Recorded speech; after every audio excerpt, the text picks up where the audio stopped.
What's going on, everybody?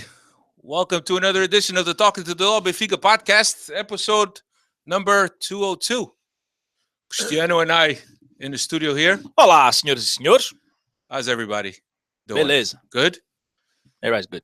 All right, on tonight's podcast, we will be looking back at the Maritimo game that happened this past weekend, and also talking about the Renato Sanches sell and looking ahead to the last.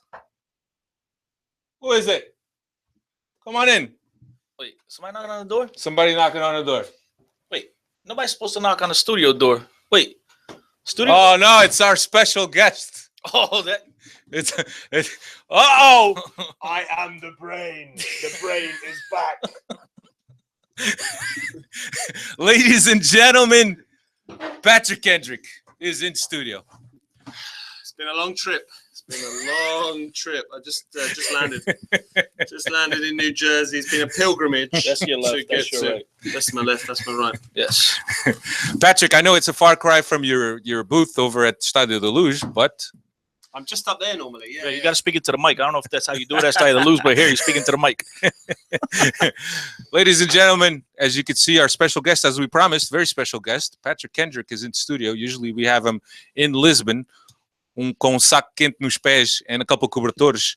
But Aquela, como é que é? Bugilha d'água, como é que é? Água quente. a bilha d'água. No, you know the water bottle. Sacos de água quente. Water bottle. The water bottle. What you call bugila? Uma coisa assim, uma bugila. What is it? Bujão. Bujão, que a menina brasileira tem. Bujão. Everybody, welcome to another edition of the Talking to the Law Benfica podcast. As I've said, we got a great show for you tonight. As I've said, we're going to be breaking down the Maritimo game, which happened this past weekend. Also, we're going to be talking about the Renato Sanches sell to Bayern Munich, and we'll look ahead to the regular season curtain call against Nacional, which happens this Sunday at Stadio de Luz, 5 p.m. local time. Noon Eastern. That's right. As I've said, Cristiano Oliveira, Patrick Kendrick, and Alfredo Fumaças. That's just in case you can't read on the bottom. Well, just in case, or you listening to this, and but here we are. Very excited to have Patrick on. Patrick, it was a pleasure to have you remote, but even a bigger pleasure to have you here with us in our great studio here in New Jersey. Patrick, what's been up, my friend? Things are good. Yeah, delighted by the fact that Benfica won in Madeira, however you want to say it. The important thing is it was the 3 points, and finally, destiny is in Benfica's hands after 11 straight wins. So looking forward to Sunday afternoon. Right, should be back short of any airline steward strikes or turbulence. Yes. So let's get right into this Maritimo game. Benfica played Maritimo, as we've said. I'll give you the lineup: Ederson, Almeida, Lindelof, Jardel, and Eliseu across the back. Facing Renato in the middle. Pizzi and Carcela on the wings. Jonas and Mitroglou. Gaitan apparently still dealing with some knock. Has not been able to play at 100% or been available to play.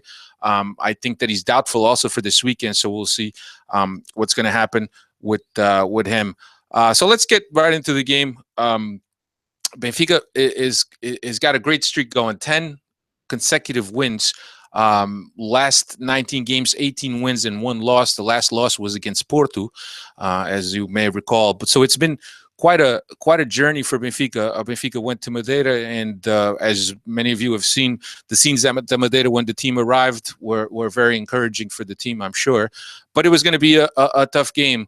Nonetheless, we talked about Nel Vingada resting those 5 players ahead of Benfica's game. There was all kinds of controversy and conspiracy theories involved in that. But I didn't think that Benfica did that bad in the first half. I think they played pretty well. They had created a few chances, but it's very hard to play against these teams now because all these teams flood the middle, flood the spaces, close up passing lanes, and it's very hard. Patrick, you got a chance to watch the game in New York City. What was your feelings on the first half? Yeah, it's a rather bizarre setting. Just to paint the picture slightly, I watched the game in a bar called Legends, I believe it is. Chris will be able to tell me exactly where it is. I think it's 34th Street and something. 7th, around there you there. go. Right across the street from the Empire State Building. Yes, but Legends is the more popular tourist attraction of the two. I went in there and was rather disappointed to see there was a new Juventus fan club in there. Not my most, not my favourite team by any stretch of the imagination. So we were in the back of the room, but yes, watched Benfica and was slightly perturbed by the early sending off. I know we're going to get into that later on, but it is difficult. Any time you play away from home, it's always difficult, especially when the opposition know that they can ultimately have a say in the title race. The players already know every time they play against Benfica, they're going to put themselves in the shop window. But on top of that, they know that ultimately they could make themselves almost notorious in the history of Portuguese football by saying, I scored the goal that meant that Benfica didn't win the Nacional or so on and so forth. It's funny you mentioned that. Alfredo and I played soccer with Cesar. I don't know if you recall Cesar. He, back in the 70s or early 80s. No, it was 70s. Late 70s, early 80s. No, I would say late 80s. Late, whatever. He was playing for Beira-Mar. And he scored whatever. It was Beira-Mar. And up until this day, he still tells the story that how he scored against Benfica. But, as Patrick was saying, it's something that you will tell your kids, Not just that, but I believe when Cesar scored, he gave the title to whoever he scored against, the rival, wound up winning the title because of the goal he scored. So to this day, coolest guy. To this day, he still talks about that. Benfica fan. But see, I heard the story was he gave the title to Benfica. But you're telling me elsewhere. I don't know. Remember. But according to the story was he scored against Porto, and Benfica wound up winning the title because of the goal, a game-winning goal. So it's something he still talks about to this day. Yeah. And Chris, especially when Sporting had played and they had won, so the pressure now falls on Benfica. Benfica has this huge obstacle in front of them where they're playing away, playing at Maritimo. Maritimo is actually just inaugurated one of the grandstands that they, God knows how long. Now they can pack a whole 9,000 into that stadium. A whole 9,000. Imagine that. So it was quite an occasion for Maritimo. And nonetheless, no player or no team wants to be bomba de festa, as they call it, or the guys that are just going to lay down for the team to just beat them up and on the way to the title. And Sporting have won the game the day before. A lot of pressure on Benfica. Yeah, absolutely. Things were scary going into the game. And then, not to jump ahead, but Renato gets a red card, and things really got interesting. I know I was panicking. I'm pretty sure everyone else watching the game was panicking. It was not the prettiest. It was not the most entertaining of moments going into the halftime. I mean, I could tell you that it was like a tough task just got tougher. Yeah, with that happening. Yeah, so let me run you through the Renato. He picked up a yellow card. He went into the box. He went into the box and he kind of simulated a dive in the box. So the referee didn't hesitate in giving him a yellow, which, if you go into judge a referee by what they've done all season, that is something that they give out a yellow, regardless of whether a guy tripped on his shoelace and fell. If there's no contact, right away, they're issuing a yellow for simulation. But let me ask you guys a question. Was that simulation? I mean, because to me, I could have sworn that as the defender goes down, he touches him at the very last second on his support foot. I know we spoke about this. We texted back and forth. You said you didn't think so, but I guess I'll ask Alfredo because I didn't see multiple replays. It's funny for a play of that magnitude, you'd think there would be a boatload of replays, and I didn't, at least not from what I was watching. I didn't see different angles. I would have loved to see different angles of that play. I think that if there was contact, it was very minimal, but I think it's the way that Renato makes himself fall that kind of almost calls out for the referee to issue him. Inácio, Sporting's Inácio, did say that to him, it wasn't a penalty, but he also thought that Renato didn't dive. He thought that there was very little contact, but he was already going down. Yeah. And that's coming from a Sportingista, which a lot of people are actually like, there's a Brunicado who's going to come out, he's going to get fined for actually saying he didn't think it was a yellow card. But to me, it was, if it's a dive, absolutely, yellow card. But I would have liked to seen a couple more different replays. And that's the one thing about Portuguese soccer that I hope, one of many things of Portuguese soccer that I hope that these guys upgrade and get better at, which is we need more cameras in the stands. We need different angles. One of my favorite leagues, not that I watch it much, but as far as television-wise to watch, is the Mexican League. These guys do a tremendous job producing these games. They have cameras everywhere. There's barely ever any controversy regarding offsides because they got cameras positioned everywhere on the field. And in Portugal, it seems like these guys are doing it old school, like 3 cameras in the stadium, and that's all we got. One up top, one downstairs, one on the behind the goal. And it seems like, bro, we've gone so far. Yeah, like I would like to see more emphasis into these productions, into these TV productions. Yeah, it's a problem that you run into when you go into these smaller pitches where the conditions are not as favorable for TV crews and for TV crews to set up their cameras as it is in a bigger pitch where you got the infrastructure and you got the angles and you got the room.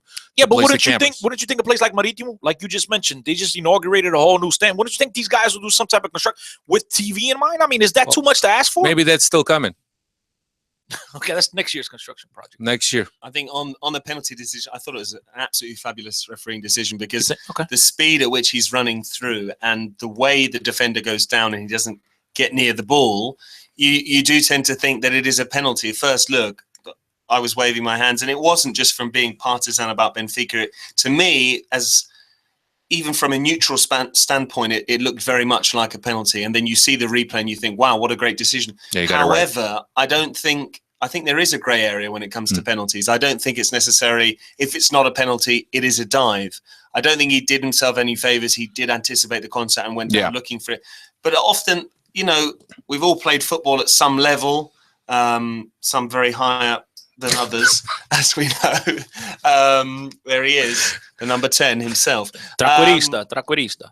But when trequartista, you know, I'm gonna tell you something. I said that purposely, just so in case I was saying you're wrong, you'd correct me, because I know you have a big emphasis on people when they mispronounce stuff. But it's I'll get you back in Portuguese. But when they mispronounce stuff, you have. So what is it?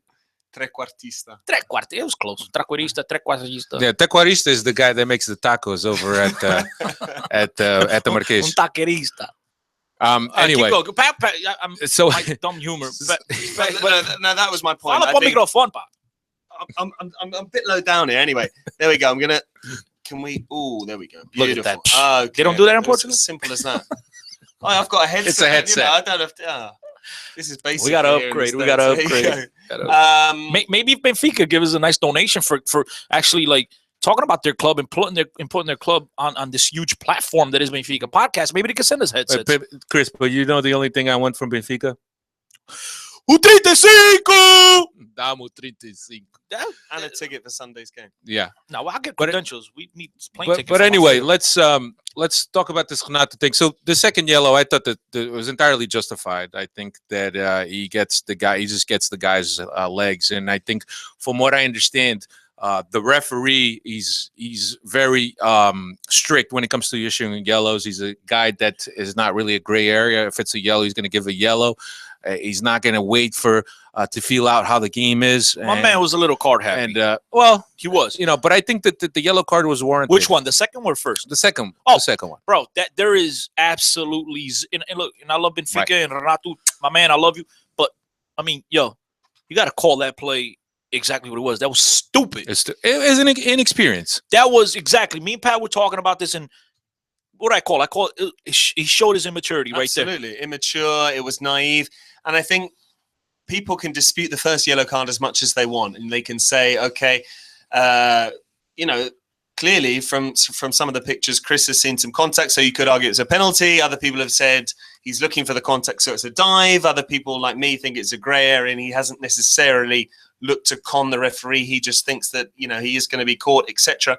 So you can argue one of three ways. What you can't argue for in any shape or form is that is a yellow card for the second. That was the area of the pitch where it is, how late he is. It's a blatant trip. He can't win the ball, etc.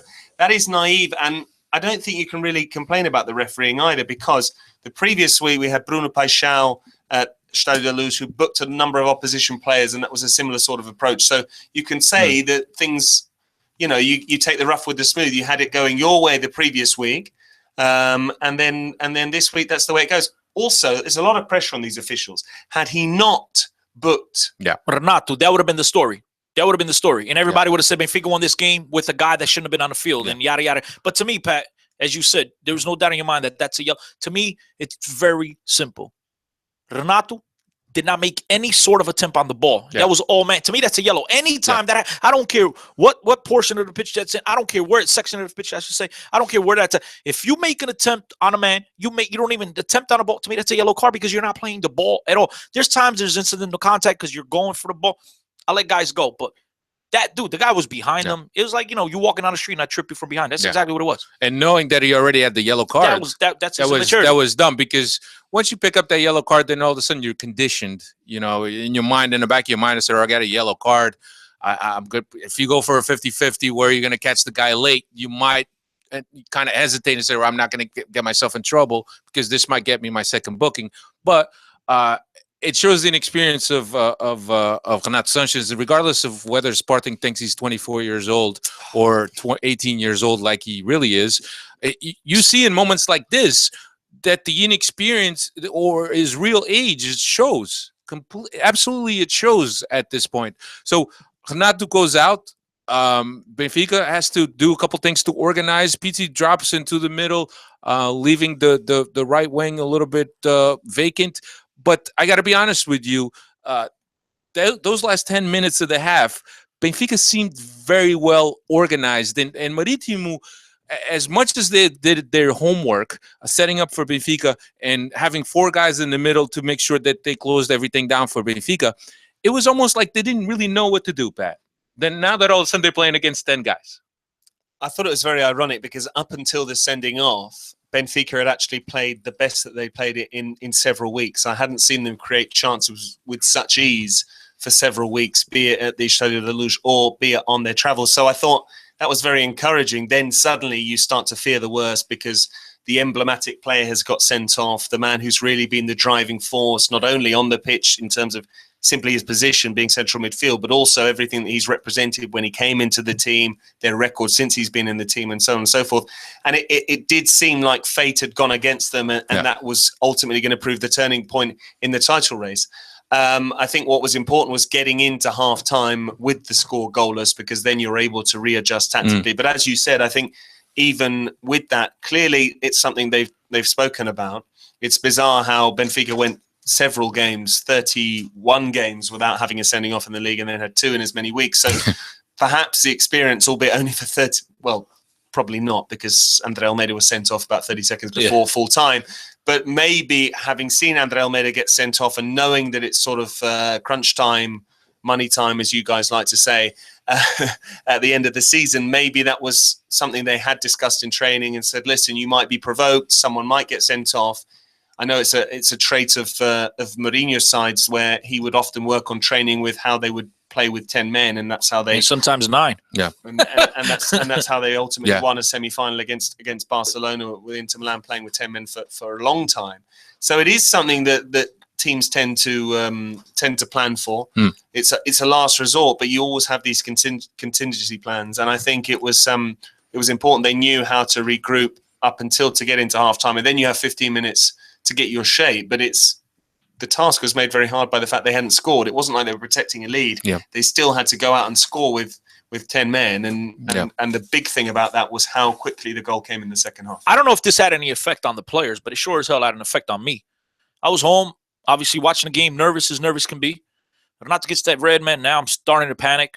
Benfica's not really, in my opinion, not creating much. Yeah, they have possession, but they're not creating much.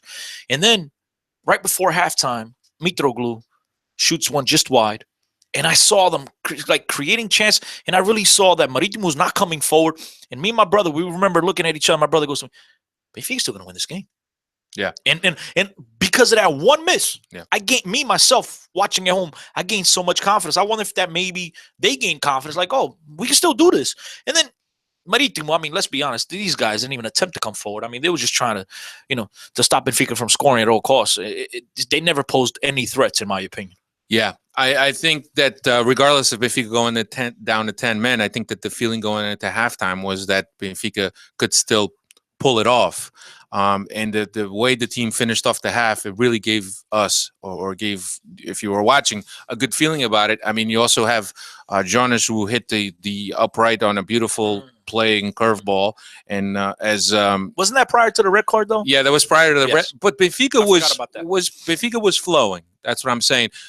We fear the worst because you got a Maritimo team that's ultra defensive, that's loading up the midfield, and now we're down to 10 men, and we lose the guy who's perhaps been the one wild card for us, the one difference maker for us. He's not the guy that puts the balls in the net, but he is the guy that is a driving force in that midfield, that sets the example for all the players, a guy that's tireless in the way he works on the field every game. So you have to kind of have a feeling that, okay, this is not going well. And we know Maritimo is ultra motivated because of the Maleta. Yeah. So, we go into the half, but I think the way the team came out in the second half, it was great, and we got the goal, although fortuitous, even though we were in the attacking third. But I thought that the fact that Pizzi has experience playing in the middle and had played in that role before, and is a guy that is almost cerebral, the way he pauses and changes the rhythm of the game. I thought that he was the right man to be there, and I thought he did pretty good. Perhaps the best I've seen him play in the past few weeks, Pat. I don't know if that's what you thought too. Pizzi. Oh, your boy. Yeah, I think Pizzi, he did perform better than he has, and perhaps it was because there was greater expectation on him, and he felt he had to step up, and he has been aware of the criticism recently. I'm sure he has, and ultimately he's not really been in contention for selection with the Portugal national team, but certainly his recent form hasn't given him much of a chance, which is a shame because he had that terrific run towards the turn of the year, just from like December to February. Exactly. Yeah, he played well.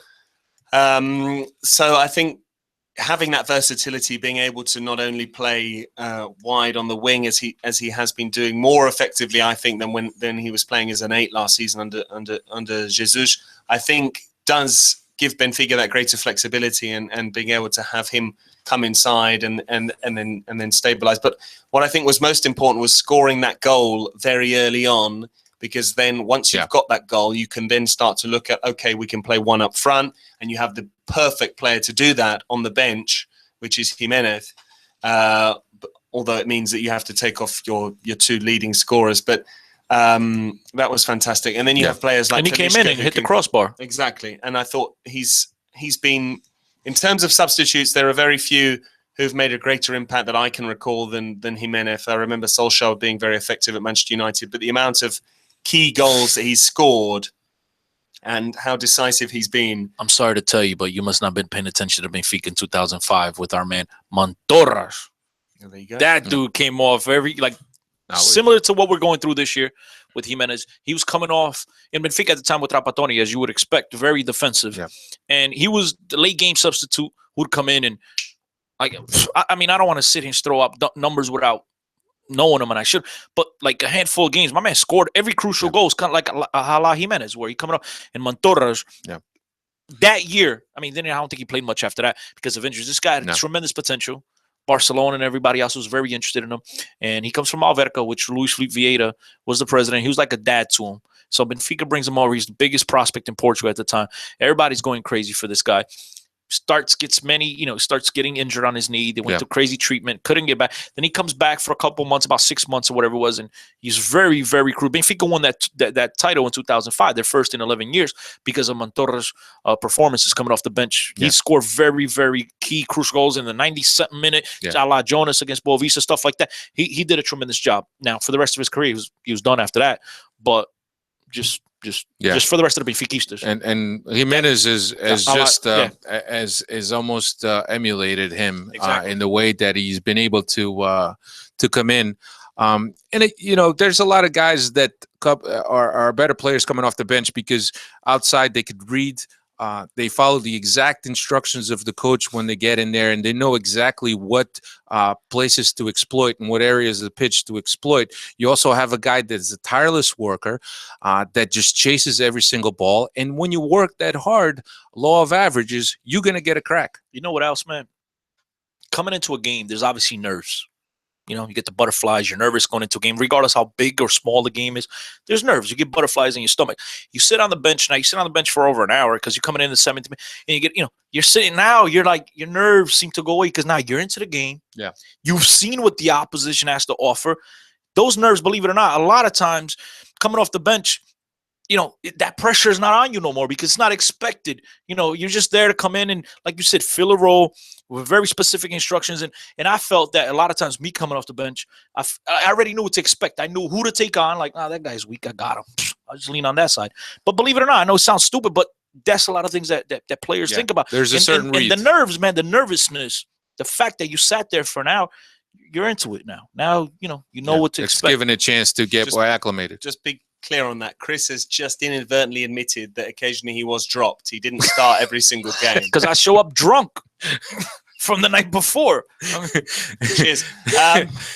But I think that is a very good point. I think Jimenez, when you are coming on, even though ultimately these goals might well prove crucial in the title race, and it's 2 points difference between drawing a game 0-0 or potentially 1-1 and scoring that winning goal, although it is a crucial goal, it's worth 2 points. I don't think there was any additional pressure on Jimenez. Such was, particularly in recent weeks, Benfica were playing so badly, and the fact that he was able to come on and score that goal just gives him credit. It was almost nothing to lose, really, coming on. He wasn't expected to score. No one thought, oh, Jimenez is going to come on. I don't think had the game ended in a draw, anyone would have been like, oh, well, Jimenez didn't do anything in the 30 minutes he came on. And yet, being able to score in that time gives you all of that credit that he hasn't really necessarily warranted or had the chance to earn, because it takes you back to the game against Zenit when he shot the ball and it came off the crossbar. We're all like, I mean, me particularly, like, what the hell are you doing? I seen him. Right. He's kind of like, what do I got to lose? No, that was him. That was Gaetan. When he just killed it from the outside. Yeah. Like, I'm like, what are you doing? And then I see it coming off the crossbar, and then Gaetan comes in. But to me, it was kind of like, what does he have to lose? He's got nothing to lose. So you make a great point. And I was finishing up your point there, Chris. Oh, I was heading it in, yeah. Well, I thought you were referring to his goal last week against whomever. Academica, where he came in with his head. Yeah, we get it. For as much as we criticize Jimenez sometimes for not being the most technical player and for having some scandalous misses this season, he has been a key player for us. Regardless of playing 10 minutes, 15 minutes, 20 minutes at a clip, he has scored very, very crucial games for Benfica this season. And if there's a group of guys that you could look in and say, this title is because of these guys, you got to include Jimenez in that group. Yeah, I think there's several players in that group. One of whom won't be playing at Benfica next season, unfortunately. Yeah. And I'd just like to mention it. I'm quite surprised because for me, as an Englishman, Portugal being a Latin country, sort of Latin country, is quite weird. I mean, Latinos. We could debate that all day. It is and it isn't for me. But I'm surprised there weren't any conspiracy theories about Renato's sending off, because given how quietly the deal was done and when the news was broken, you might imagine that the negotiations and everything was tied up before the game against Maritimo, which might make you think, have Bayern Munich said, we don't want him getting injured? Which would normally mean don't play the last game. Come on, how Patrick. can you justify him not playing the last game? Oh, he's suspended. No, Pat brings up, Portuguese people are very negative when it comes to that. You're absolutely right, 100% right. But I think the fact that the game was so important, the fact that you absolutely needed these 3 points, I don't think anybody came out with that, because I don't think, and again, sometimes other years you'd probably be right on it. But right now, I don't think Benfica is willing to give up the chance. You know what I mean? Like, mess that up, get the 3 points because of a transfer of a guy. I think the time to get him sent off would have been Andre Almeida's stoppage. Yeah, exactly. At the end, yeah. Oh, I'm just going to go and accidentally headbutt someone. Yes. And look, we've discussed here, in previous seasons where Enzo Perez had a similar situation right before his transfer to Valencia, where he didn't really play, and a lot of people, there was a conspiracy theory that Valencia didn't want him to play. And Taça Portugal against Braga. Yeah, he played himself out at halftime. Yeah, give me out, because you could tell his first half. We had no idea what was going on behind the scenes, but you could tell he wasn't the same old Enzo in the first half, and he subbed himself out at halftime. So we're like, did he get hurt? And we're all questioning what the hell happened to Enzo. And we loved Enzo at the time. You know what I mean? And then, like, I personally ripped him here due to the fact that, we didn't have a chance to say goodbye to the people who supported you over the last couple of years. Like, you could have just said prior to the game, I'm not playing, goodbye. But the way he did it, like, take me off at halftime. Like, you're playing in a game that your mind's not all in it. You might as well not have played. And I think that's the most disappointing thing about the sending off, is that Benfica fans aren't going to have a chance to see him play one more time in front of. Well, they see him for the cup. If he play, but if you're not right, the home crowd. No, but where is the final played? Coimbra. Exactly. But at least, you're right. But if you're right regarding the controversy, the conspiracy theory, no, I'm not. He won't play neither. But I'm just saying, if you are, like you said, some of them might jump to that conclusion. If you're right, he won't play that Taça game. Yeah, but it's something that makes you wonder. It is a valid point. For me, it is a valid point. It's not too far fetched. I mean, a transfer of that magnitude, there's obviously a lot of things that a club that's spending that much money is requesting. Obviously, when you spend that much money, let's not have Renato play in the last game of the season. I mean, it is probably something that's worth doing, regardless of whether Benfica is still fighting for the title or not. Renato wants to take Bruno Carvalho to court, by the way. But anyway, put it this way.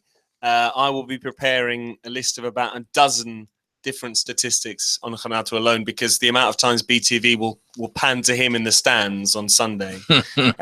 In fact, that's probably a good thing. Take a little tally of that. Have your Benfica bingo ready. Have all your different things. Talisca free kick. Let's have a drinking game. Exactly. Eliseo won't be able to get a yellow card because he's suspended, unfortunately. In fact, look, I know you love him, Chris. That could be a deal breaker in the title race, so we need to be careful there. I'm not sure about Grimaldo. I think Alfredo made a great point earlier today through a different conversation. He said, due to the fact that Nacional will be doing nothing but defending, that might be, I mean, that won't hurt us that much, I don't think.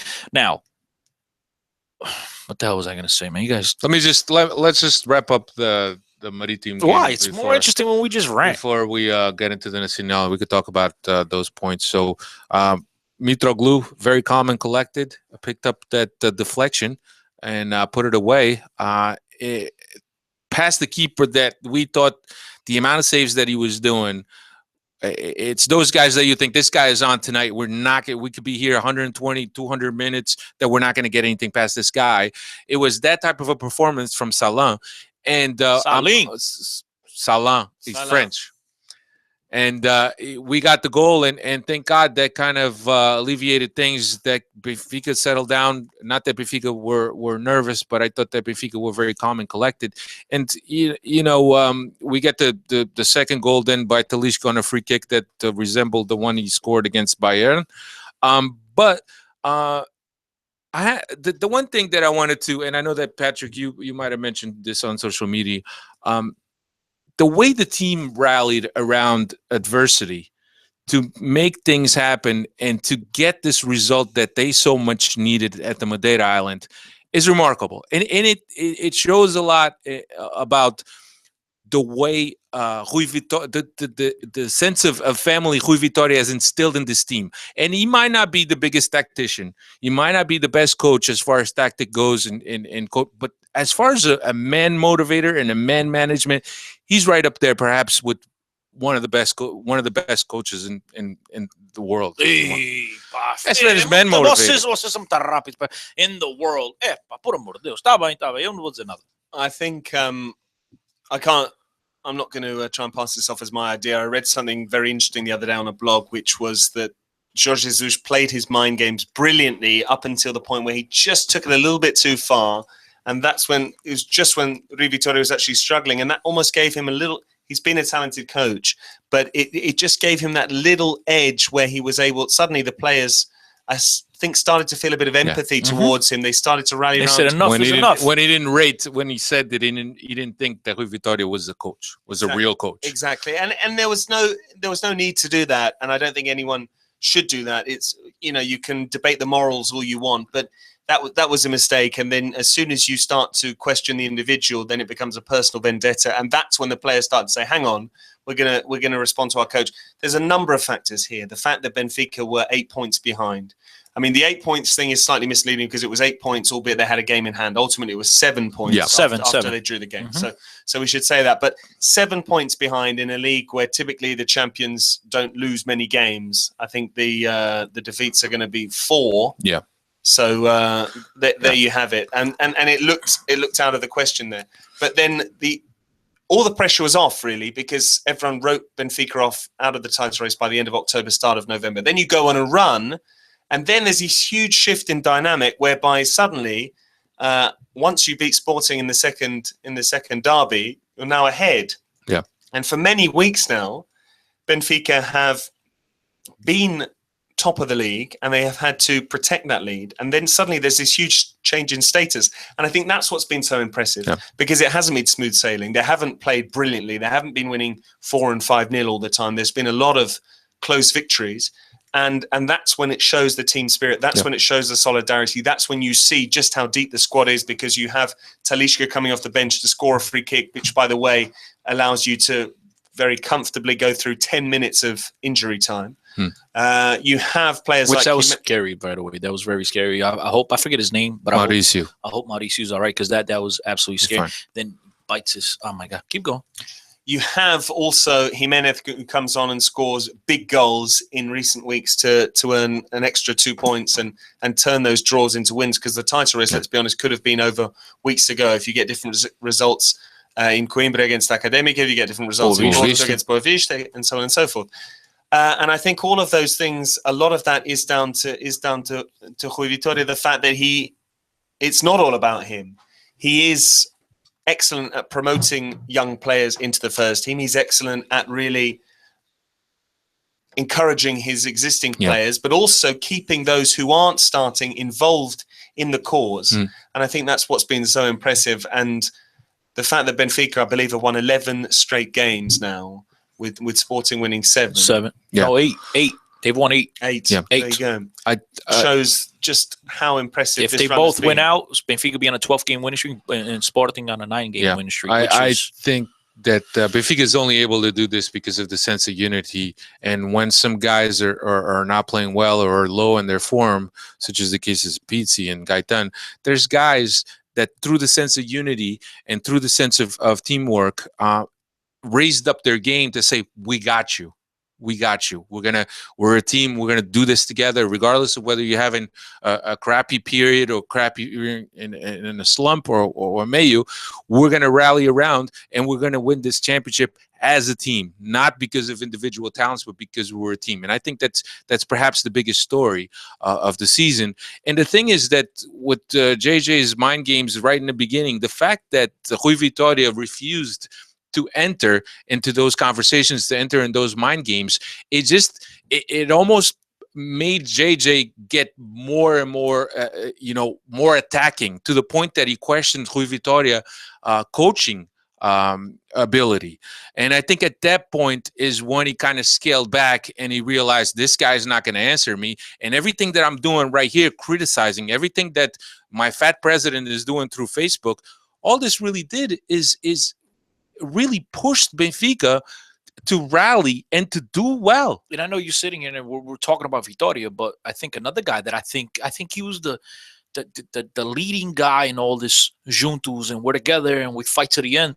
And that's the president, because when things went very sour for Rui Vitoria, he never backed up one time. He was always very supportive of Vitoria. He was always there in every press conference, win or lose. And I think he's the guy that showed that initial juntos. We're here together, no matter what happens. And I know that Vitoria carried it on afterwards, but I think if we had a clown of a president like other clubs that we talk about here on the podcast once in a while, if we had a clown for a president, maybe this wouldn't have turned out the way it was. Maybe they would have came out and criticized. Maybe they would have added to the pressure. No, this guy came out and he said, look, this is my coach. He's going to be my coach, win or lose. We're supporting him. We're going to give him the time to do what it takes to develop this team and get this team to the next level. And I think he's a guy that also absolutely needs a boatload of credit. Yeah. I think that's been the whole approach. It's been promoting from within. It's been about developing young players. It's about having this successful club on and off the pitch, financially sustainable, and winning in all the other different sports. The modalidades, which I know Chris is very fond of. My favorite. He's a huge roller hockey fan. By the way, if Benfica wins Sunday, who cares what they did with handball? Talk to me. Let me see the people at the Marquês for handball or basketball or hockey. Maybe they'll do one presentation of everyone together. But there you go. The good thing is if Benfica do win on Sunday, at least the team can get to Marquês and it won't take them hours trekking back from Guimarães like we had last year. Yeah.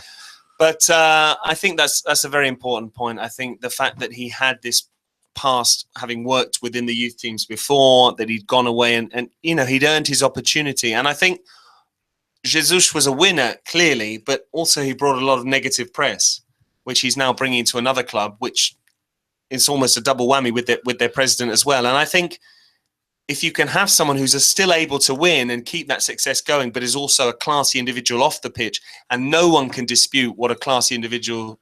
But JJ gets away with it because he wins. Say what you want. They might still finish 2 points behind Benfica, and hopefully they do come this weekend. It's still a club record for most points, most victories, most goal. I mean, the guy. Say what you listen. But they're irrelevant. Hey, when you're shitty, even a second place is historic. But that's fine. But the guy went over there and listen, they're having the greatest season in the history of their club. So look, does he have class? No, he does not. Does Rui Vitoria have class? Absolutely. I mean, that's one thing. Even myself, that I could critique Vitoria at times, can never critique that. The guy's a classy individual, and I've always been the type to say, give me an a-hole that can coach and get me to the finish line over a nice guy that can't coach and get me to the, and never get me close to the finish line. But you know what? Vitoria turned it around. Vitoria turned it around because there was a lot of doubts. I mean, I don't care who you are. The biggest Benfica supporter, you could not tell me that you did not have doubts when Benfica was down 7 points. We should also say that Benfica still have a game to play here. We're all talking as if I'm not saying exactly, absolutely. Look, Benfica have lost 2 games at home this season. We know who they're against, and on paper, the difficult game, the last hurdle was that game in Madeira against Maritimo. But they still have to play, so they still have to win. And we've seen some games where and we saw Leicester City won the Champions League. So I believe the odds going into this game. I mean, the EPL. I'm pretty sure the odds going into this game, Mestalla to lose, aren't even as high as that, and they shocked the world. So anything could happen, but I think that I don't think that Benfica is taking anything for granted, and I think there's the utmost respect being put on this Sunday's game, and I don't think Benfica is undervaluing Nacional. I think that Benfica has gone through a lot through the season, and that a lot, what has gotten them through this a lot is their belief and their determination to be winners and to win games no matter what, no matter whether they're playing pretty or playing ugly, which has been the case this past last third of the season. But Benfica has found a way to do it, and I think the team is determined. They're not going to undervalue anyone, and they're going to see this thing out, hopefully.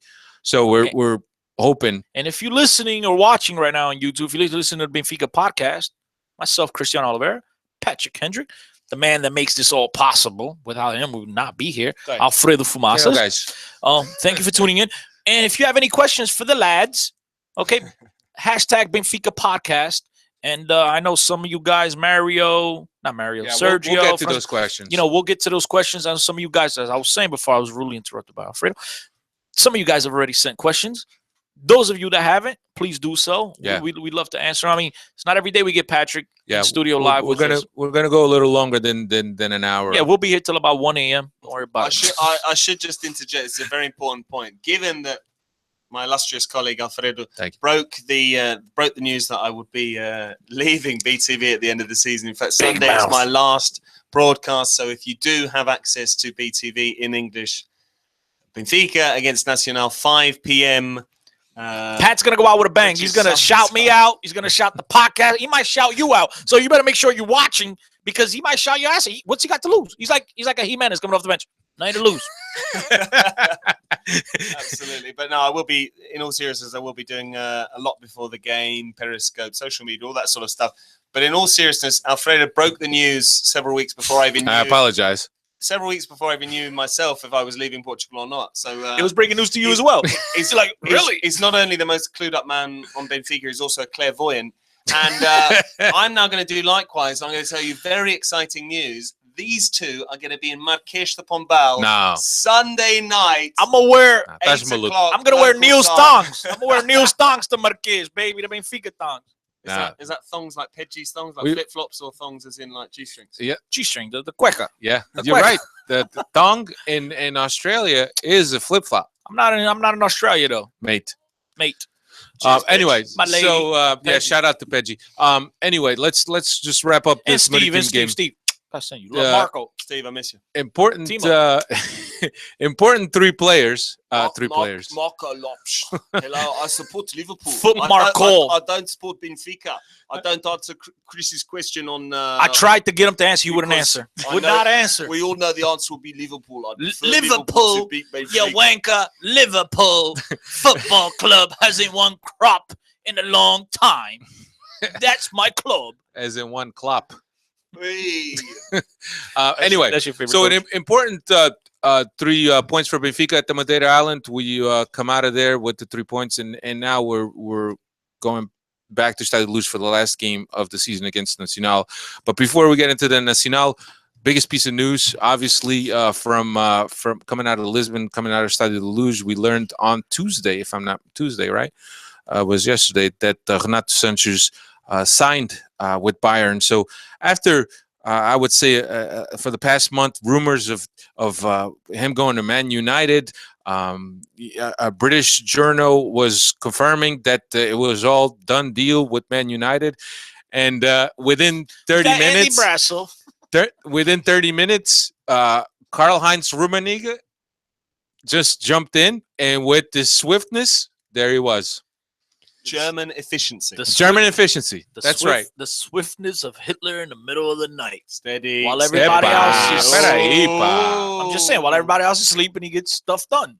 That's all I'm saying. That's what he did back in the day. Or a pida in Portugal com Salazar. You're sleeping. Tu mulher acordava e tu tava.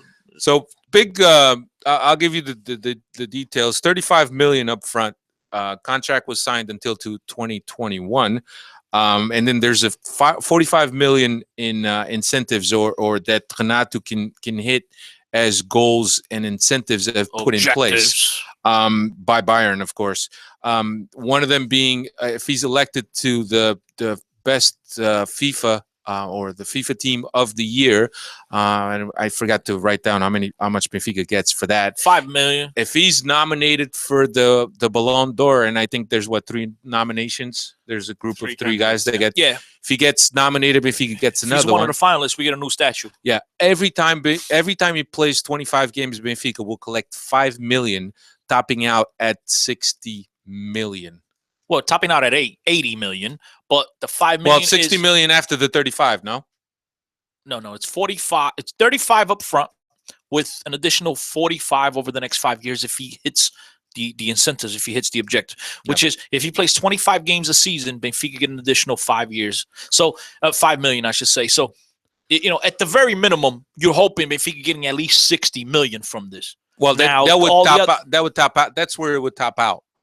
No, it would top out at 80. It would top out at 80. Alfredo, I read that they top out at 60. No, 35 and 45.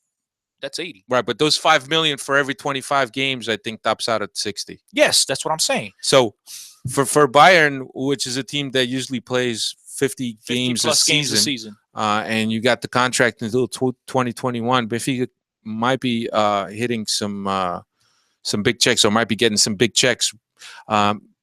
Depends, and if Renato Sanches gets transferred elsewhere, I think that all goes down. I don't think those incentives get transferred over to his next club.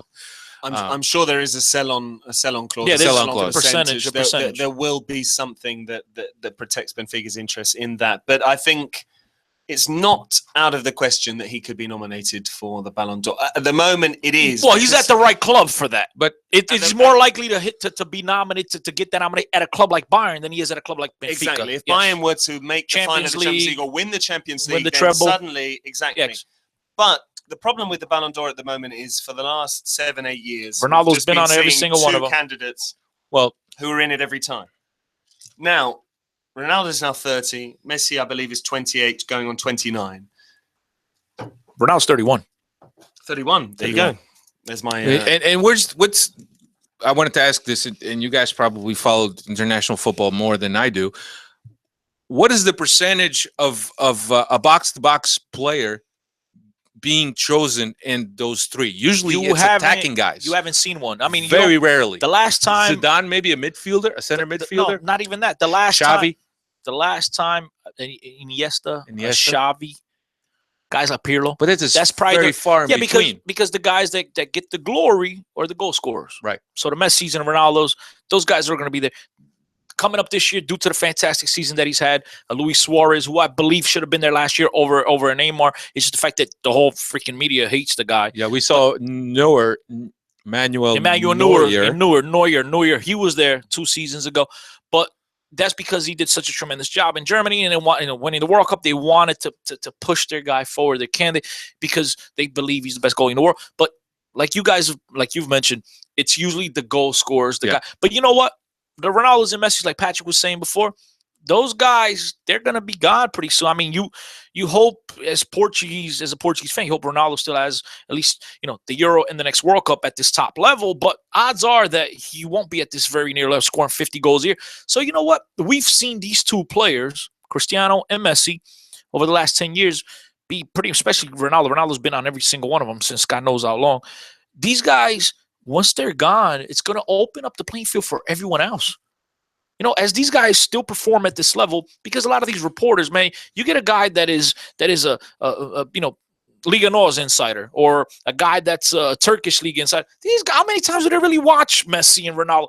But the fact they look at numbers, 60 goals, they're up there. Yeah. So they get the nomination, they get the votes, because that's what it's about. Yeah, but sorry, Patrick. My point being that usually attackers are the guys that get the nomination. Mm-hmm. No, I think that's absolutely right. But if you look at it just from a purely statistical point of view, I think there's much more chance of you winning that award when you have a season that also coincides with an international tournament, be it a World Cup or a European Championship, which, by the way, are every 2 years. So this season you have a European Championship. Maybe he'll go, maybe he won't go. I personally don't think he'll go. I don't think he'll go either. He should be there. Everyone thinks he will go now because of the transfer fee. I actually think Bayern Munich helps him. I actually think the fact that he's on Bayern Munich, I think now, because I don't think he goes. Bro, pay attention to the Portuguese national team over the last 15 years. You're on a big team. You get a call up. If I'm, you get guys that are playing at Passo Ferreira. You get guys that are playing at Leiria, Belenenses. Never get a sniff. Like perfect Liga in Josué. Yeah. These guys never got a chance. They joined Porto in preseason before they're on the national team. So it's the Portuguese way of doing it, man. You're on a big team. I actually do think that joining Bayern Munich has improved his chances of making the national team to the Euro. If I'm Fernando Sanches, and I have to do, and when is he announcing it? May 20th? May 17th. May 17th. He said May 17th. I'm not taking him. Why? If I'm Fernando Sanches, I'm not taking him. This is a guy that could change the game off the bench. But I think that Portugal's got plenty of players not guys like him right now that are more experienced, that are more seasoned, that could be a better fit than Renato. Name me a Portuguese player at any position that has his motor. I think João Mario has a pretty good motor. But João Mario, I think Moutinho has a good motor. Dude, this guy's aggression is from minute 1 to 80 to the 90th. João Mario's got a motor with the ball at his feet. This guy changes games without the ball. It's not all about aggression, Chris.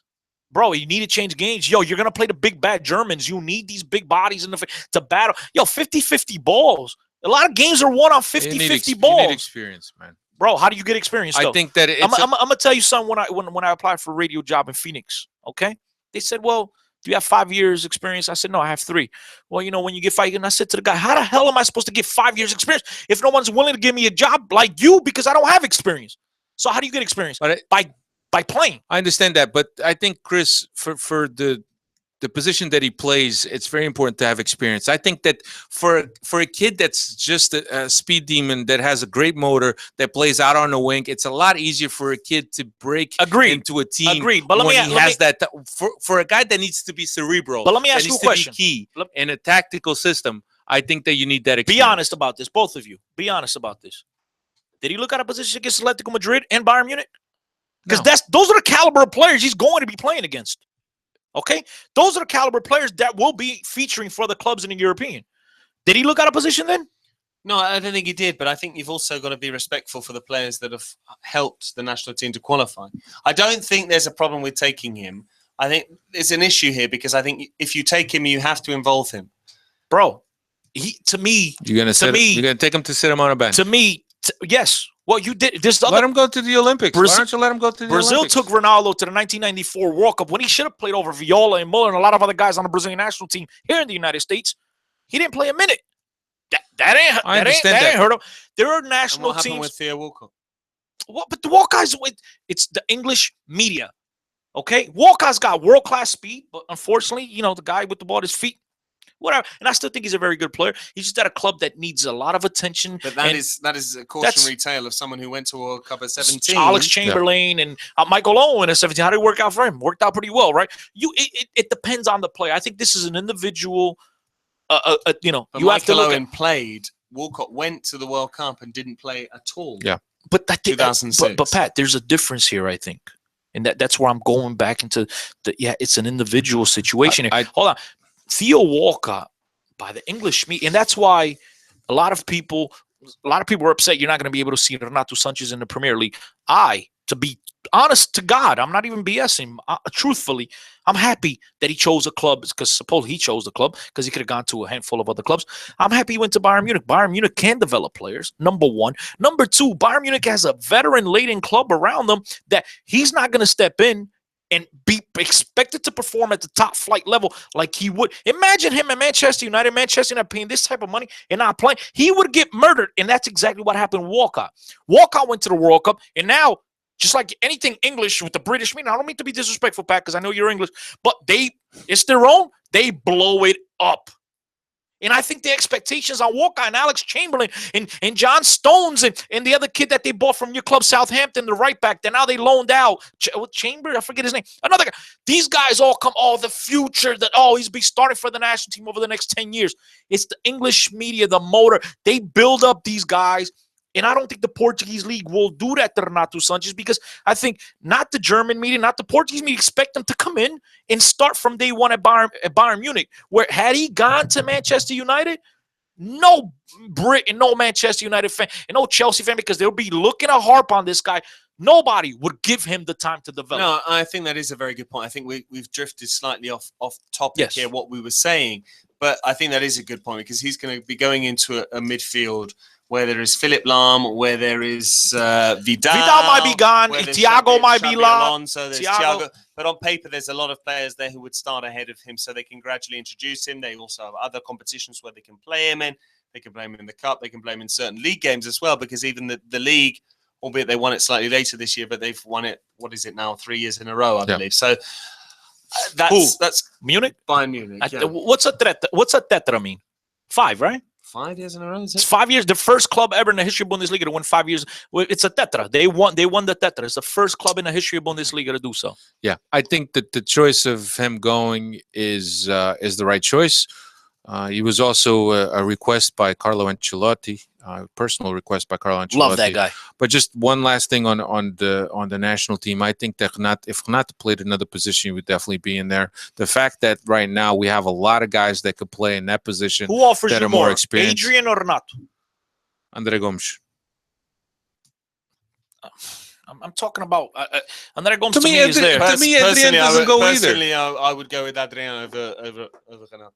I would too, but Adrian doesn't even fit. I don't think Adrian has a one problem that Portugal, very good season. One problem that Portugal's never had is guys with talent with the ball at their feet. Carlos Martins, another guy that never met expectations, but another guy that played midfield. But the Portugal has had a boatload of guys that know what to do with the ball. I don't recall one Portuguese player that's very similar to Renato. I don't recall a guy that runs 90 minutes a game. I don't recall a guy that challenges every ball 90 minutes a game. That's the different aspect. I mean, you could go from a Danilo to a William Carvalho, who's got nothing offensively, to a João Mario, who's a brilliant player, to an Adrian. I'm not saying Adrian's a bad player, but you need a change of pace. Okay? You have Thiago Gomes. You have Thiago that might get a call up. You have a boatload of guys that could play very similar, João Moutinho. But now one Portuguese guy could play like Ronaldo, where this guy does not give up from minute one to minute. This guy changes game just by his presence on the field, because players know he's going to come in 100% on every tackle. Just like when he first joined Benfica as an 8-year-old, his teammates hated him because the guy's got one speed, bro. And that, to me, you can't teach that. You can't teach those types of players. That is just in you. And Portugal doesn't have that. That, to me, you need to bring something that's different. Because you take out a João Moutinho, you put in a Thiago, similar. Take out a Thiago, you put a Thiago Gomes, similar. You put a João Mario, similar. You put in an Adrian, similar. The only one that's a little bit different is Carvalho, because to me, the guy, I don't think he knows what the hell to do with the ball on his feet. But all he can do is defend. He can't do nothing going for. Renato gives you something different. Renato is a combination of a William Carvalho defensively and an Adrian, for example, with the ball at his feet. To me, the fact that he's different, you need to be on the field or on the team. I would just finish my point in saying that he's 18. He's not going to be 19 until August, which means that the next tournament comes around, he won't be 21 until after the next tournament. Yeah. So that means that he's going to have so many tournaments. Let him go to the Olympics. Let him go to the Olympics. Let him go to Russia, the next World Cup, and let him be a starting player for Portugal in that tournament. Yeah. And all he needs in order to meet that clause, in order to get the money for Benfica, is he needs to be in a tournament where Portugal make the semi-finals or the final of a serious tournament, where he wins the Champions League with Bayern Munich along with the league, and he's a key player in that. And then suddenly he's in contention when Ronaldo has retired, or when Ronaldo and Messi are on the wane, if they ever can't actually see it happening at this moment in time. But if it were to happen, then suddenly you've got these 3 slots available. Suddenly this team has dominated, and he's one of the key players in that team. Last thing on this. This reminds me of 2004. Euro in Portugal. The same conversation we're having about Renato Sanches was the same conversation with Cristiano Ronaldo. He's not going to play. You got Figo, you got Deco, you got Rui Costa, you got so many other guys. He's not going to play. Guess what? They brought him. They used him, and he became a very useful sub off the bench. Why? Because he offered you something that nobody else on the field had. And these types of players, you have to have them on your team because they changed the game. And Ronaldo came in Portugal. Once Ronaldo was inserted into the lineup, Portugal made it all the way to the finals. And unfortunately, Ricardo gave up a pito when we lost the Euro at home, which to me is the most devastating moment as a Portuguese fan. But it reminds me of a very similar situation. Ronaldo, everybody in their mind, like the guy doesn't play. He's not. Renato was a regular. Ronaldo wasn't a regular. All right. You know what I mean? Let's rein this in. Bring it in. So just to close up on this Renato chapter, Renato is. I want to give you a little bit of stats on Renato, and everyone knows that he's been crucial for Benfica. He's played a total of 24 games in the Primeira Liga, 1,907 minutes, 22 games as it started, 2 goals.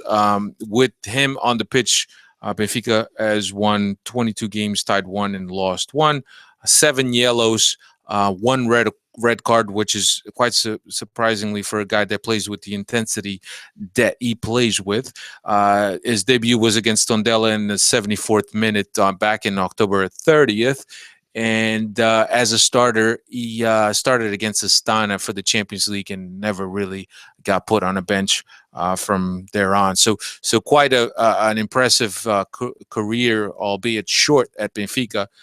24 games, and I know that all of you, myself included, would have liked to have seen Renato Sanches stay another year, especially because of his maturing process and because of how much he's given to Benfica. But Patrick, it's undeniable that ever since Renato started becoming a starter for Benfica, in a position that we have not thought for a couple of years that Benfica has been lacking with, he has been an absolute season changer for Benfica in that position and his inclusion by Rui Vitoria. Yeah, absolutely, because clearly the 4-4-2 is the best system for the players that Benfica have available, really. despite the initial 4-2-3-1s that we saw in pre-season and in the Super Cup. And the problem you have with that is, yes, you can have Feza or Samaris. We've seen that. You can't really have the two together, because although Samaris is a bit more adventurous than Feza, he can't really play the 8 convincingly. Feza is just a 6. So you choose one or the other. So suddenly you have the issue, who do you play alongside Feza/Samaris? Do you play Pizzi? Well, he won the league last season with Pizzi in central midfield, but is he good enough to do the job? Unconvinced, really. He started as a winger. I think he is a winger, and we saw that. And the other option is Talisca, who's not tactically disciplined enough, who's not disciplined in any way, shape, or form enough, can make an impact off the bench. So we've seen very good technically. He can play. He can spray those passes out wide. He can shoot the ball. He's very good from free kicks, but he's not going to provide you with the intensity, tactical discipline, the intensity, the versatility, all those things required, and the intelligence to be able to perform at that level for 90 minutes in what is one of the game's crucial positions. So suddenly you have this young man who's come out of nowhere, really, playing in the UEFA Youth League, playing for one of the youth teams, coming out of nowhere, and it solves all your problems. It allows you to push Pizzi out right midfield to his best natural position. He comes he's your genuine number 8. And then if Feza's injured, you can bring in Samaris. If Samaris is suspended, you can bring in Feza. There's absolutely no issue with it there. And the team picked itself from then on. You had the 2 wingers. The team picked itself. The only issues you had were in central defence, and that was because of injuries. And other than that, you knew who the best fullbacks were. You knew who the best goalkeeper were. You knew you had your front 2. Benfica will have won this title if they go on and get 3 points on Sunday, because they had a settled lineup, and he knew the run coincided with Renato coming into the team and Rui Vitoria knowing what his best 11 was, and the two go very much hand in hand. You know what's funny about what you just said? Last year at the beginning of the season, or the first half until February last season with JJ, we all sat here and we questioned, with the exception of Steve, because I was harping on this guy every single week. We questioned, remember, Alfredo, if Samaris could play the 6, because we thought he was a natural 8, and now he can't seem to play both either. I should say, but that was funny because he was brought in as an 8. Benfica paid 10 million for him, and there's no question in his mind, anyone's mind, that he was an 8. But Benfica force fed him the 6 position, and he was terrible. Terrible to the point that you didn't think, like, this guy can't play. I even questioned on time, this guy's worth 10 million. He's a professional. I'm worth 100 million. Like, I would say, and then a switch went off. Yeah. And he seemed to, like, okay, now I get the position. And like, I got and from just like the period we had from December to February where Pizzi picked up his game, Benfica picked up their game. When Samaris started to grasp the position, Benfica took off and they never looked back. And now we're sitting here wondering if this guy can even play the 8 now. I think it's just kind of funny. Yeah, I think it's a matter of game ideas where the JJ's game idea really clicked, and somebody's really grasped that and understood what was asked of him in JJ's game idea. And I think that his style right now and his tendencies and his instincts as a player don't fit Rui Vitoria's game idea just yet. I think he's very talented, technical player, great footballer. I just think that he's not a defensive player like Feza is, where Feza is just putting out fires here and there. He's a guy that lifts up his head and sees where he could go with the transition, where he can go with the build-up. Feza is not that type of guy. He puts out fires, gets rid of the ball, nothing else. Very simple to Feza's game. Samaris, to me, he is one of the great leaders on this team, if not. Absolutely. I agree with you. O gajo tem garra. Ele joga por amor à camisola. Like, you know what I mean? Absolutely. He fights, even when the times are tough for him, he fights to the very end. Very not similar to Renato. Renato fights, but it's a different fighting. This guy is a leader, and you could tell that he's really taking on that role of a Benfica leader. We saw it so much in the preseason where he was handed the captain's armband over Gaetan, and Gaetan did not like it. But I think that's what the teammates think about him. They think that high of him. The guy is really devoted his time and is really bought in to the Benfica way of doing things. And I think he needs to be commended for that. Yes, he has not had the best season. He's not had anything close to what he did in the second half last year. But Feja came in, and Feja, man, the guy, like you said, he puts out fires. The guy is a straight bombeiro over there. Yeah. The guy's tremendous, and with the assertion of Renato into the field, it's hard to get this guy on the field, and it's great that you do have him as a backup, though. Yeah, but I think that sometimes also the leadership qualities can be just as important in the locker room as they are on the field. Well, you and guys mention Paulo Santos all the time. Yeah, and I think that Sanches is the guy that brings up those leadership qualities and that mística, which he has absorbed so well into the locker room. He reminds me, who Sanches reminds me of a lot, though, believe it or not? Okay. This guy to my left over here. Because the guy was in Portugal for 6 months, and he's speaking perfect Portuguese. Yeah. A la Patrick. He took pride in learning Portuguese. I met Patrick a couple months, 4 months after you being in Portugal? Because you moved in May. I met you in August. We met you, first time I met, rather than on Twitter and stuff. And we went out, and you came to my hometown. You're speaking perfect Portuguese. And so it reminds me, because, Sanches speaks, his Portuguese is banging for a guy that was there for 6 months. I remember him asking the lady from Benfica TV if he could speak Portuguese, and she was interviewing him in English, and he said, can I speak in Portuguese? Yeah, and that means, to me, they take pride. It takes pride. Forget the pride. To me, you're right, and I'm not saying, and I'm sorry when I say forget the pride, I'm not saying you're wrong, but to me, what it really shows me when a Patrick moves to Portugal and he wants to learn the Portuguese, when a Sanches moves to Portugal, or you move to America, you move to Mexico, you move to China, Japan, wherever in the world that when you want to learn that the native language of that country, it shows to me your dedication. It shows to me that you're taking this seriously, that you're not just here to pass time. Like, what the hell I need to speak Portuguese for? I'll be out to a bigger club in a couple of months. Yeah. It shows to me that you take this serious, that you're devoting all of your time and energy into this. And so, and then there's other guys that dedicate themselves in eating francesinhas. Come on, why I gotta be next year? My boy's gonna be crucial in the title race. Next year. How did you know I was talking about him? That's come on, yo. That will be the second year of his 5-year contract. You know what's crazy? Pat. You know what's crazy? I got in trouble by Benfica for asking about this guy. Alfredo's gonna write me up an email in Portuguese, and I'm gonna send it to Lemos. Like, yo, Lemos, what's up? Why am I gonna write you an email because in my Portuguese? Because I can't spell that, but I can talk a lot of merda, but I can't spell it. But it's gonna be like, yo, Ricardo Lemos. Então, tu não vai jogar ou não, pá? Because my man got mad at me last year. I'm asking, when's he coming in? But you just proved them right. I do. So they need to have a press conference for me when I go to Portugal. What do you think, Alfred? No, Pat, he's proved you're a celebrity in you Portugal. had no rights to ask for that upstart. Sunday night, as soon as Rui Vitoria goes Pat's out a big celebrity in Portugal. Benfica TV. Comes, Lemos will keep a seat. Chris will come in. Tarat will be alongside. And then when all the questions come out to Vitoria, be like, yo, I'll answer Vitoria.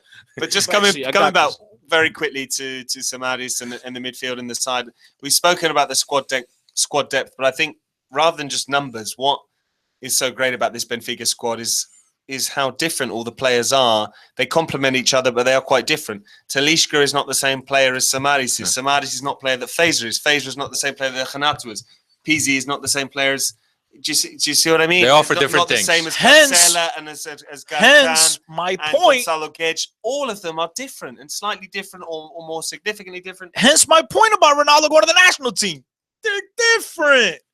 But we're talking about Benfica. Oh yeah, but Cristiano, I don't want to get into this again. But I mean, you're looking at 23 players that they're very hard to choose, and he can only take so many players for that position. Tá bem. Let's follow the Benfica. Anyway, got a lot of questions coming in, by the way. So Renato Sanches confirmed. Bayern next year will be there. And if you live in New York, New Jersey, I know I tweeted it out, but look, Bayern Munich, Real Madrid. No Ronaldo, don't worry about it. He'll be on his vacation. Whether Benfica, Zizou will probably be back. But Bayern Munich, Real Madrid, August 3rd, MetLife Stadium. Real Madrid, I think Atletico's that's going to get them this time. No. They got lucky last time. They ain't going to get lucky this time. You're leaving Portugal, mate. I ain't going to see you. But we'll pay you in Bitcoin. I'm going to go to dude, I just have to go to London. That's it. Then you have to pay me there. But Atletico, Real Madrid, Bayern Munich, August 3rd, MetLife Stadium. Well, check them out. You want to hear my theory why he's not going to make the? Let's hear your theory. Let's go. Why not? He's going to be playing the Olympics. He's going to be given some extended vacation, and he's probably not going to make the tour up here in North America. I think he's going to make the Euro squad. Therefore, Portugal. Well, but isn't the eliminated Olympics after the Euro? in August? So that's what I'm saying. But I don't think he'll play the year because I think he'll play the Euro. That's Anyway. why. So thank you so much, Renato, for all you've done. It's been a quite an incredible experience to be able to watch a player that we know is a true Benfiquista that came in through the Seixal that has made the main team. I think that's 6 months, 35 million. For all of us Benfiquistas, what is everything that we ambition to seeing players do, and to become A-team players, especially kids that do well in the formation. So for me, it's been quite an experience, enjoyable. It's bittersweet, bro. To see Renato come up and to be able to give his contribute to this team. It's a shame that he can't stay another year, but I think that he's going to be a world-class talent. I'm afraid that's where the disheartening part of being a Portuguese soccer fan comes in, is the fact that if this guy was at Bayern Munich, for example, from day one, or Real Madrid or Barcelona, Manchester United, Man City, whatever, Chelsea, you name it, right? AC Milan maybe, because my team lately been struggling, but Juventus, stuff like, you're going to see the next 10 to 15 years of this guy's career. It's a brilliant thing. Like we can come up with examples of all the clubs you mentioned there. Lahm, Schweinsteiger, Giggs, exactly. Buffon, Maldini. Absolutely. Yes. The Messis, the Xavis, Iniestas, Real Madrid is really the worst one. Casillas is about it because everyone else gets sold and brought back. But the point is that, you get to see these kids come up, and when they're the good, especially at Real Madrid, because if you're that good, you're sticking around. And, he's leaving, man. So it's kind of like bittersweet. It's going to help out your club financially, but he's not really on your club, man. There's nothing better, and especially being an American sports fan, there's nothing better than seeing a Derek Jeter, a Robinson Cano coming up from the minors, Bernie Williams, guys, but I do. But the fact is that these guys come up from the minors. These guys play 15 to 18 years. You win multiple titles. You get these guys are really our guys. It's similar to Renato. He's our guy. Yeah. Like Benfica. Obviously, to me, I don't give a crap as long as Benfica wins the title. I don't care who's playing. But it's sweeter when you've seen a kid grow. Absolutely. Like you've mentioned these guys at Philip Lahm's, Schweinsteiger. You see these guys grow, man. And yeah, it's great that you're winning a title, but you take extra pride in the fact that it's homemade, that it's yours. You've seen it grow, and we don't get to see that in Portuguese soccer. I've had great joy watching Renato this year. I should correct myself. We got Adrian Almeida. Amen. Yeah, but it was okay. It was a Belenenses. Oh, he was loaned out too. Anyway, never mind. So the season, the last game of the season comes up this Sunday. Benfica will be playing at the same time as Sporting. Sunday, 5 p.m. local time, Portuguese time, 12 here in the east coast of the United States, and you could do the math for wherever you are. So last game for Benfica, no Eliseu. It's actually Monday for Pedgi. Monday, not Sunday. Monday. No. Get it on Eurosport, Pedgi. Yeah, no Eliseu and no Renato Sanches will be able to play this game. And as we've said, that I actually thought that Grimaldo would be a better fit to play against Nacional because Nacional are going to be defending a lot. There was some controversy about the referee who was going to officiate this game. There was some talks about Hugo Miguel, and from what I understand, Hugo Miguel works for a company or owns a company that represents the athletic brand that Sporting wears, which is Macron or whatever you call it. So there was a bit of a controversy where Sporting came out and said that Benfica didn't want Hugo Miguel to officiate this game because obviously there's a conflict of interest that, if you will, he ended up refereeing. He's being nominated to referee Sporting's game in Braga. I don't recall who will be officiating Benfica's game, but I don't think there's any contesting by Benfica to who the guy will be. So the game comes up, sold out game. It's been sold out for now a week and a half, even though we didn't know when it was going to go down, but it's been sold out. There's also some things in the Portuguese media right now where the police doesn't really want Benfica to be celebrating at the Marquês because of not only what happened last year, but also because the Marquês has been in construction and they're afraid that people are going to be using some of the construction materials to cause some trouble. So we're not really sure what's going to go down with that. The Marquês is obviously a tradition for any Lisbon team to celebrate when they win Esquece isso, something. todos para Ferry, pá. Todos para Ferry Street. But so that there's that. Keep an eye on that. And like I said, I think that it's going to be a hard game. We shouldn't be underestimating Nacional, but I think that the way Benfica has been playing and the way the crowd has been standing behind Benfica, I don't think there'll be much to do about it. But you can't celebrate before time, and let's just hope that Benfica grabs that early goal, and we could all be nice and relaxed watching the game. Patrick, here, as he said, you will have the privilege of calling that game one last time for Benfica TV this year, and I know that there's a lot of people that wish they're in Patrick's shoes, and I think that some people have said that Patrick has actually a dream job of many people. And Patrick, I know that you've been quite a staple in these broadcasts for Benfica, especially to English-speaking broadcasts. And I know that we've often spoken to you about how you prepare for a game like this, but truly, there's a game that it's an historic game for Benfica. It's not only a game that's the last game of the season that Benfica wins. They will win out an historic tree that Benfica hasn't won in a very long time. But how do you prepare for a game like this?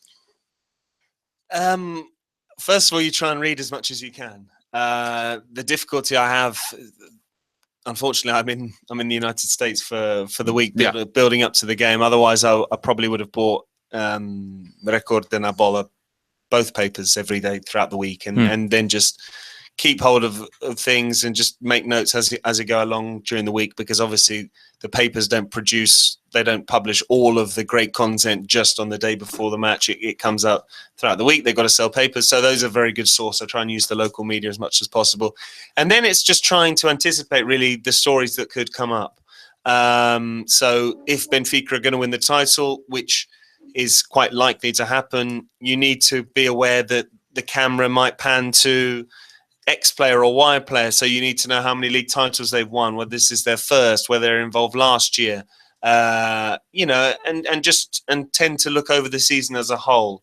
What were the key moments? So if it's Jimenez, know where he scored the goals that potentially were the game changer in the season, just things like that, and be able to chart where the season was, where the defining moments really were, not only in that specific game, which they may or may not be, because it might be very one-sided, but also over the course of the season, have an overview not just of the league season, but also how Benfica fared in Europe, etc. The context of the season, going in with the new coach, having a very successful coach who's the most successful coach of all time, having left after 6 years there and having won 3 titles in 6 years, and so on and so forth. So all of these different things, you need a lot of base background knowledge, which thankfully I've been able to store up and develop over the last 14 months I've been in Portugal, but also bring it into context, try and make it accessible for fans who potentially are only tuning in for that specific game and who haven't watched Benfica all season. Also, don't patronize the fans who do watch them every week. So you've got to try and strike that balance, and also try and capture the importance of the moment, but let the pictures do the talking, and let the story do its own justice. Really, it's not about you; it's about the team. It's about what they've achieved. It's about this institution, this club. Hopefully, and they go on and win the title. And I work for BTV, albeit it's the international service, so it's not the club channel. And even then, with BTV domestically, as soon as you're a domestic channel, you can't be as partisan as you would be if it's just a club channel.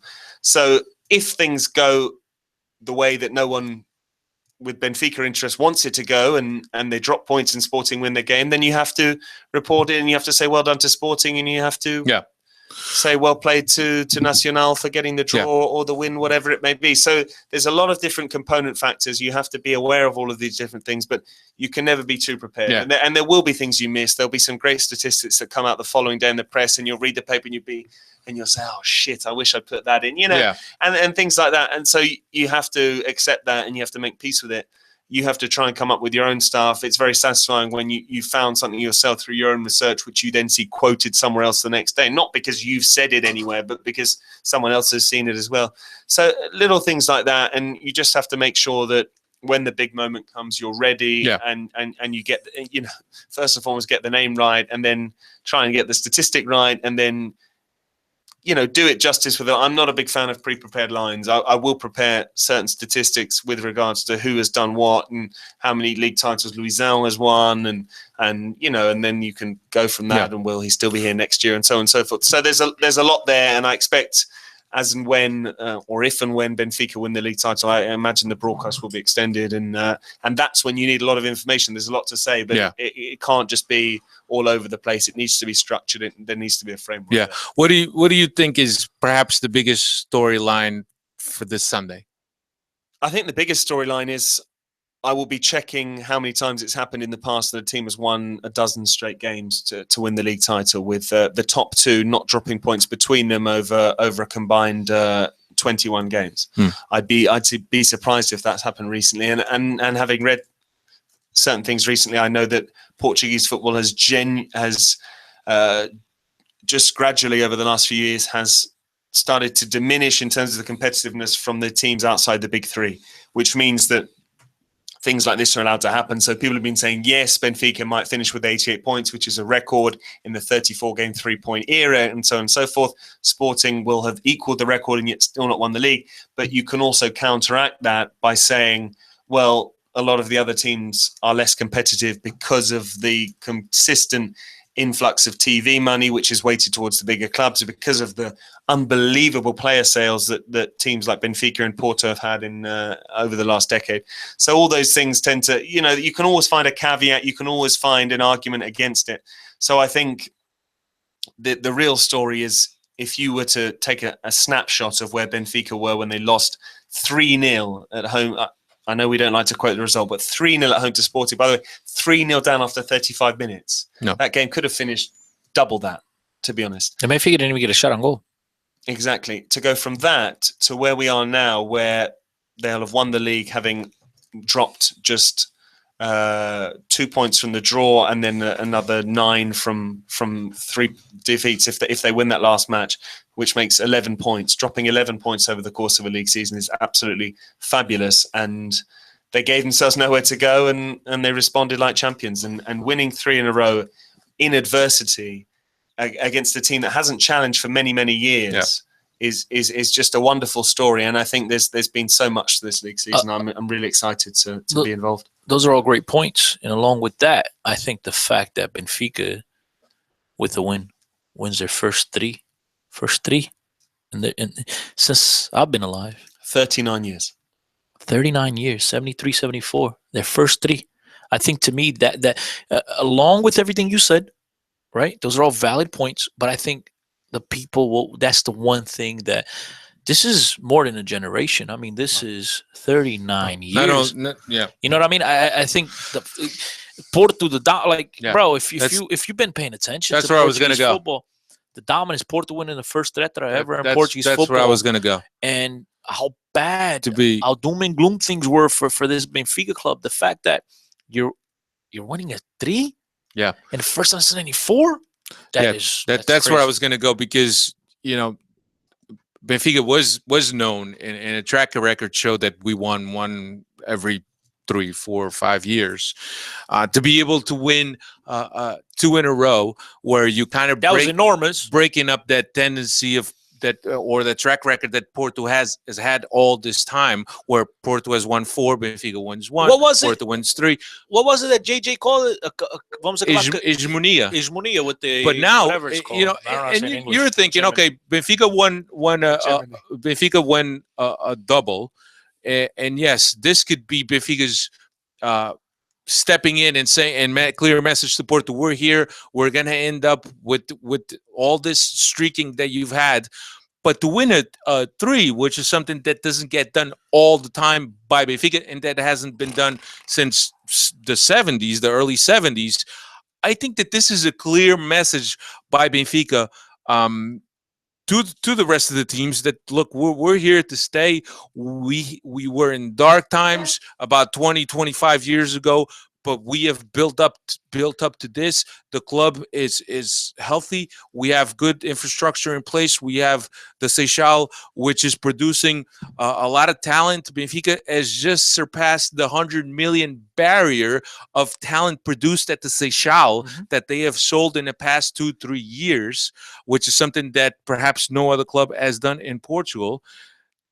And I think it's a great moment for Benfica in history. 2005, winning that first title in 11 years. And like, we've had podcasts here talking about your best memories going back to Benfica. To me, that was one, because as an adult, I finally got to see my club winning. You know, I was young. I mean, 1993, 94, I was still a teenager.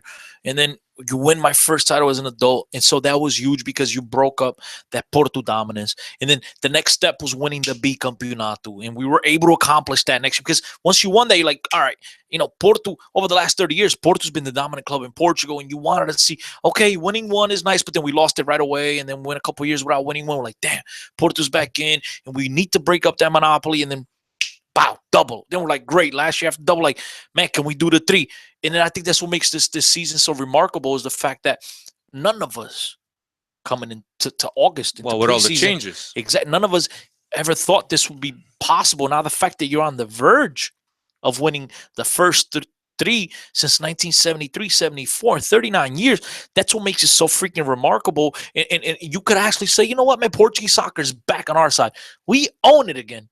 Yeah. Because, you know, winning a title every 5 years, and then your rivals win the next 4, you can't really say I've arrived. You know, I mean, all it does say is, it says that you got a very competitive league.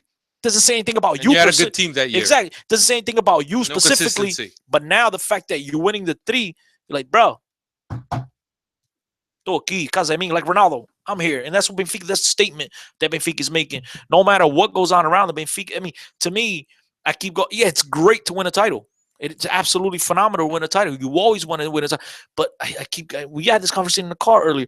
Like, bro, it's the first 3 in my lifetime. Yeah. I mean, to me, it's one of those moments that, you know, you're not ever going to forget, because Benfica are going to win many titles going forward. But how many times do you get to win a 3, man? Yeah. I mean, it's never done. I mean, obviously it hasn't happened in my lifetime. Especially in the circumstances, especially when nobody really expected, after seeing all the changes, losing the talent, not really making key acquisitions in the preseason, and really depending on the kids from the academy to step up and to give the contribute. I think it's a remarkable year, regardless of how the season ends. I think, for me, Cristiano, you want to get into some questions to wrap this up? I'll start with Sergio. Oh, go ahead. You get into them. Go ahead. We have a lot. Sergio, já first, and this is for you, Patrick. What did you guys think about Vitoria's moves at 1 up against Maritimo? Samaris and Talisca in. Was it ballsy? Was it risky? Or on point? No, I think when you're playing with 10 men for such a significant period of time, and Benfica were down to 10 men from the 35th minute, you need to freshen things up, because you're playing with a man down. So that naturally means that you have to run that much further. And particularly the midfielders are going to have to do most of the legwork. So I thought that was a smart change. Get the players on. Samaris is a cool head as well. He's tactically very strong, so it's a good player. And as Chris has already mentioned, he has great leadership skills. So getting someone on the pitch like that at a crucial time when you need to see out a result like that was brilliant. And of course, hindsight ultimately proves Rui Vitoria right, because Talisca came on and then scored the free kick. Not only that, then Samaris was also involved in that play. He was the one that was fouled for Talisca's free kick, and he also had a couple key plays where Benfica almost scored. John Hancock, yes, Renato will play the cup final. His suspension it's only applicable to this one game, the last game of the season, the regular season. Cristiano, here's one for you. Do you guys believe Luka Jovic will be a regular in the A team next season? It all depends what happens with the purchase option that Benfica has on Mitroglou, if they bring him back or not. I mean, we like to see, me personally, I should say, I like to see Jovic get some playing time. But if you have Jonas, you have Mitroglou, you have Jimenez, it's going to be hard to find this kid minutes. Maybe Natasha Cerveja, maybe he'll get some minutes then. Him and the other kid, what's the other kid that came over? Saponjic. He's also scored a couple goals in the B team, and he's made it very clear that he's not happy playing on the B team. He doesn't plan on playing on the B team. He said he signed with Benfica with the promise of playing with the first team. So, I think both of those guys could feature in the League Cup and Taça Portugal. But if these three guys do come back, you hear the rumors. Jonas going to China for 20 million. And all these. So if these guys come back, it's going to be very hard for these guys to get minutes. Yeah, we really don't. It all depends on how everything shakes out. In the off season, where you're dealing with the Olympics, where it's a showcase for young players, and also Euro, and the Copa America. There's a lot of players out there on a shop window. We don't know. It all depends how it shakes out. I think that those kids are talented, but it all depends on who's leaving and who's staying. Patrick, here's one for you. Can you point to the win in Braga as a turning point for us this year? A game that we typically lose. Yeah, I think it was a Monday night, wasn't it? I believe a 1-0 victory, if I'm not mistaken. I think that was the first league start for Renato as well. I think in the league. So that was a huge result. Yeah, because that was I think that was shortly after the cup defeat as well against Sporting. So it's a very next game. Yeah. So absolutely, you can't overlook the importance of that result, because if you just look on paper, a lot of people have been saying there's three big teams in Portugal now, but Braga who are just a step below that. So clearly going north to Braga is never going to be an easy result, particularly having lost a number of games up until that stage of the season. So I think if you look at that result in the fixture list, and then you see the run of results that come afterwards, clearly that gave Benfica the confidence to push on, and they really haven't looked back. And Braga definitely have a player on their roster, Rafa, who could play on any of the big three without any problem. Absolutely. Guy caused havoc. Francisco Marcelino mentioned something here that we were just talking about. If we win this streak, we will finally be fair. Will it finally be fair to say that Benfica has recovered the famous hegemonia no futebol português? I think that's a fair point. Absolutely. Patrick, one from Sergio Jafurst. What was your favorite match that you called non-clásico on BTV over the last couple of years? Don't fumble this one, Pat. It's got to be the one I was present. I was with you, Pat. Come on.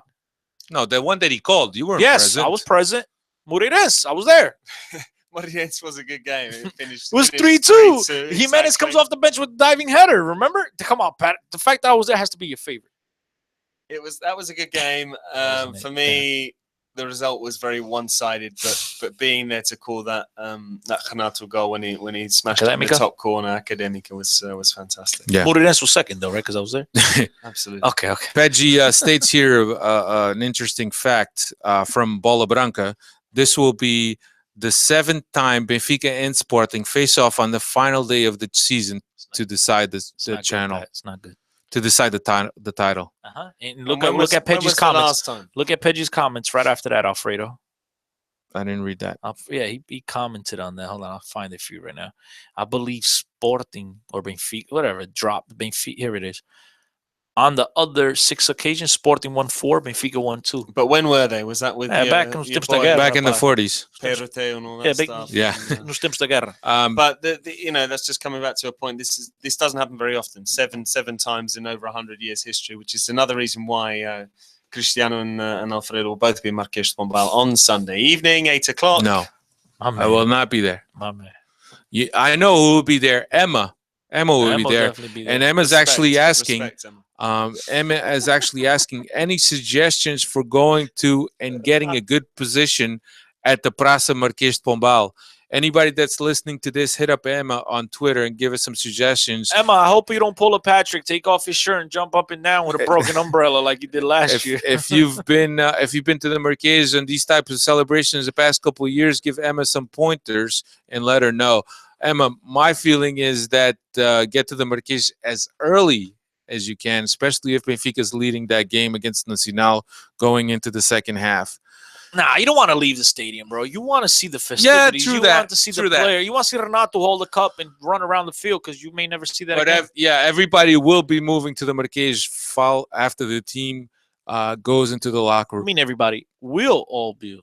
We will all be moving to the Marquês. You have one of two options. Either you get to Marrakesh as one of the first people there, you get a prime spot, but you don't watch the match. You don't go to the game? Or you watch the match and then you just do. And Did you get drunk? And Do they sell, Patrick, you were there last. Do they sell like drinks and popcorn and stuff like that? Yeah, there's people all over. Okay. Pouco chouriço. Castanhas.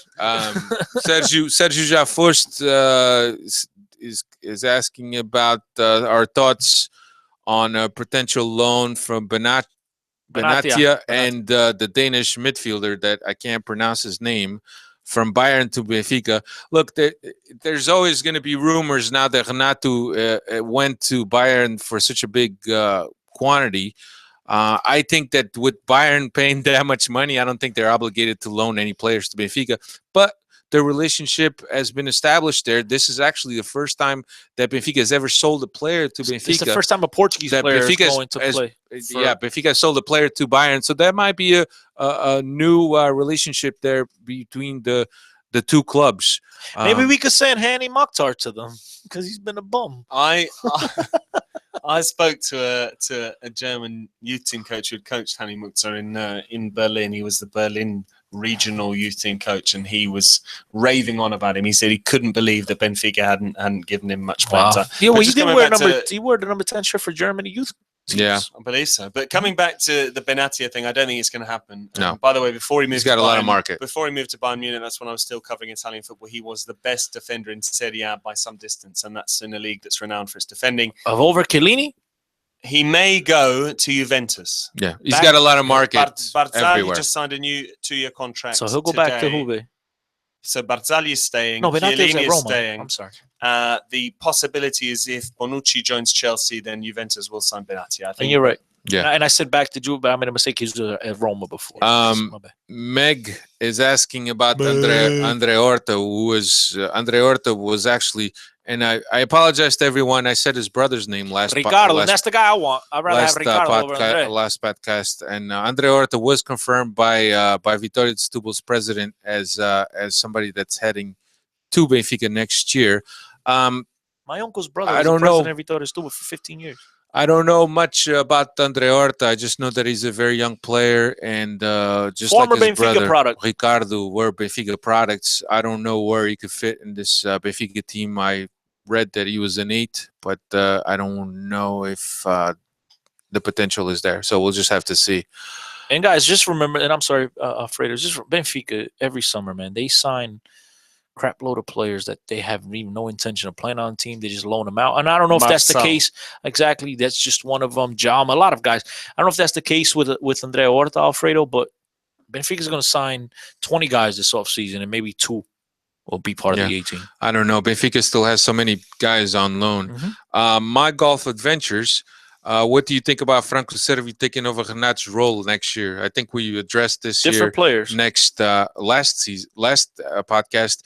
Servi is more of a wing interior guy than an 8. So I don't think he's the natural substitute for Renato Sanches. Sergio, I trust Carlo Ancelotti to train and develop Renato into the world-class star over any other coach. Great choice for Renato. I think I agree with that. Don't you think My Golf Adventures, don't you think Gonçalo Guedes did a good job at Renato's spot? I think you got that mixed up, man. Gonçalo Guedes is a winger. When did he play Renato? I saw that earlier, but when did he play Renato's spot? Did I miss I don't know. He didn't play Renato's spot. Gonçalo Guedes is a winger. Renato Sanches is a box-to-box in center midfield. Maybe he's talking about one particular moment that we missed, but I don't recall. Yeah, he's done very well in the B team, Gonçalo Guedes. Yeah. I think maybe he's found his level. I am kidding. I'm kidding. He's got a couple of years to go. Here's the hate mail coming your way. Steve loves Gonçalo Guedes. Here's another one from My Golf Adventures. Do you think Gaitan has lost interest in playing at his top level for Benfica? No, I don't think he's lost interest. Think so. I think that he's been he loves Benfica. And he just the other day, just the other day when they went to see the playing, the actual Emirates playing with their pictures on it, he was like, "Man, I'm lucky to be at such a big team. I never dreamt of playing at such a big team." I think he loves just the fact that, look, man, he's getting injured. He's getting up there in age, late 20s. Oh, now all of a sudden the injuries aren't, he's not able to get over them as easily as he was in his early 20s. But I don't have any problems with Gaitan. I mean, a lot of people are like, "Oh, I'd sell him now." I'm tired of hearing Benfica. Every single player that plays at Benfica is associated with a move. It's like, how about we keep some of our players? I was at a bar today and everybody kept talking about, we sell this guy, sell that guy. I'm like, who's going to play for us the next year? I mean, we want to sell everyone. Yeah. Here's one from John Hancock, and thanks for this. Our ref is Nuno Almeida, same clown that ref the Oroca game, the original anti-Jogo game. Patrick, we were at that, and that was ugly. Remember what was ugly? Every time he touched the ball, it was like 30 seconds off the clock. The only good thing about that night was the tripas that Chris made me eat. You made Patrick eat tripas? Not those type of tripas, man. The ones, man, you remember? We discussed. Didn't we have them? The ones with all those moles inside, Alfredo? When I took it to my hometown. Tripas with ovos malls? No, bro. No, not those bolachas, man. They call them tripas. No. Bolachas. It's bolacha with ovos malls or Nutella on the inside. It's not the tripas that you're. There is a Elshish factory in Lisbon as well. You can get them. Yeah. So go there. Yeah. Too bad you won't be there. So. Patrick, I don't know if you know this, but Emma's giving you a pointer. She said you could get versions of Ebola and Recorda online now, just in case you have. Do that. Just in case you haven't moved into the modern era. I haven't. I like it. I like a nice newspaper to spill my coffee on. Yeah, there's nothing like the smell of newsprint, to be honest with you. See, I would throw a joke in here, but some people might perceive it as me being rude, so I'll just. As long as you're not racist, you could throw. Well, that's why I said rude. You've already exceeded your racist jokes for the day with that Hitler comment. I was gonna say, leave it up to the Chinese to be up to date on their electronics. He said it anyway. On their electronics. And Emma's true. That's not rude, man. That's just racist. Emma's true to form. Yeah, she's up on Emma. I love you, Emma. I'm glad. Well, from the looks of it, it looks like you had a successful trip to the Portuguese consulate in California, and you're making your way to Lisbon. We're very happy for you, and I'm sure it'll be another memorable trip for you with a lot of memories. You probably experienced a lot of things that most of us Benfiquistas that live that don't live in Portugal. See, right now was the perfect moment for you to tell it. All three of us will meet you at the Marquês on Sunday. Yeah. But I'm going to do a Twitter poll as well. I'm going to be at me and Cristiano and Sergio Jafurst will be at Ferry Street. Yo. This is a perfect moment. Good harmony, by the way. This is what we do, Patrick, on a Benfica podcast. It's like a barbershop quartet almost, except there was three of us. We've got another surprise guest coming in right now. Steve's coming in with a baby in hand. Where's Steve at? With the diaper on one hand, the baby on the other. Anyway, I think that's all we got. I think I don't know. This is probably close to 2 hours now. We're very excited to have Patrick here, and obviously this is a special occasion that Patrick's here. It's a special occasion whenever we have somebody in the studio. So we were not looking at the clock, and I apologize if this is going to take you a couple trips on the way to work. Steve, when you couple commutes. When Steve listens to this in the metro, he's gonna do it multiple times back and forth to work. Don't worry about Steve's it. Steve's gonna be pissed. He's gonna be split. Especially when he goes underground, he loses internet, and then he can't hear what I gotta say about him. No, but he's gonna he's gonna download it, but he's gonna be pissed. It's gonna take him at least 3 trips to work and to home to listen to this whole podcast. You could do this while you change the baby's diaper, bro. Just forget about the whole fact of what you're looking at. You know what I mean? True that. It'll help you. True that. And when we talk about pizza and you look down, there's a big big poo-poo. Oh, that's what you're referring you can to. relate. You were going to refer to something else. Well, you look down on the diaper, you think about pizza. Yeah, you're right. This is your perfect pre-match content when you go for lunch on Sunday. This is why before the game, take your headphones. Don't bother speaking to your relatives or your friends who you're having lunch with. Just eat your bacalhau.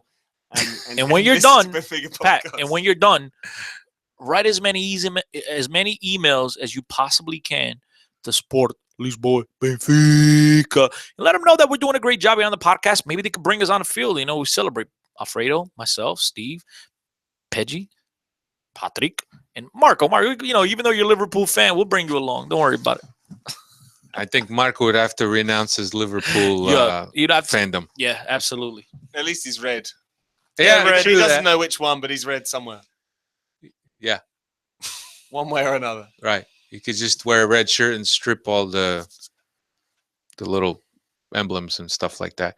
Anyway, Patrick, it's been a true pleasure having you in studio. I know that you're not stateside too often, so I'm glad that you took the time and spend it with us tonight. Pat said he was going to be loud today. He was kind of soft. No, he was good.